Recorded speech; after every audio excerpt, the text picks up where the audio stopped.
అందరి పండగ అదిరేలా రాజధాని పనుల పునఃప్రారంభానికి ఘనంగా ఏర్పాట్లు.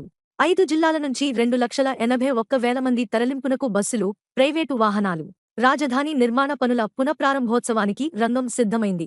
ప్రధానమంత్రి నరేంద్ర మోదీ రానున్న నేపథ్యంలో ప్రభుత్వం ప్రతిష్టాత్మకంగా ఏర్పాట్లు చేస్తోంది.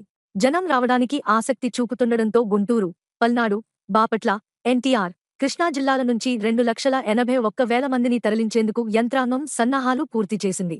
గుంటూరుతో పాటు పరిసర జిల్లాల వాసులను కూడా కార్యక్రమంలో భాగస్వాములను చేయాలన్న సంకల్పంతో యంత్రాంగం ప్రణాళిక రూపొందించింది. కూటమి పార్టీల కార్యకర్తలు, అభిమానులు కూడా భారీగా తరలి రానున్నారు. గ్రామస్థాయి నుంచి సమన్వయం చేసుకుంటూ ఎక్కడా ఎవరికీ ఎలాంటి ఇబ్బంది తలెత్తకుండా, తరలింపులో అసౌకర్యాలు ఎదురుకాకుండా ఆయా జిల్లాల యంత్రాంగాలు పకడ్బందీగా ముందుకెళ్తున్నాయి.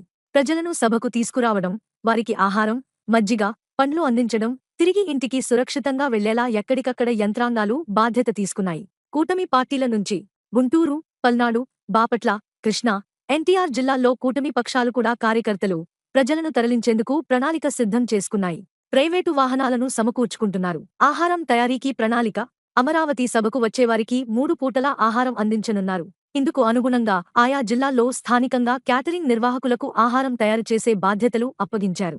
జిల్లాల పౌరసరఫరాల శాఖ ఆధ్వర్యంలో బస్సులు బయలుదేరిన చోటే అందులోని వారికి ఆహార పొట్లాలు అందజేస్తారు. వేసవికాలం కావడంతో మజ్జిగ, తాగునీటి సీసాలు కూడా ఇస్తారు. సభలో ఉక్కబోతకు గురికాకుండా కూలర్లు ఏర్పాటు చేశారు.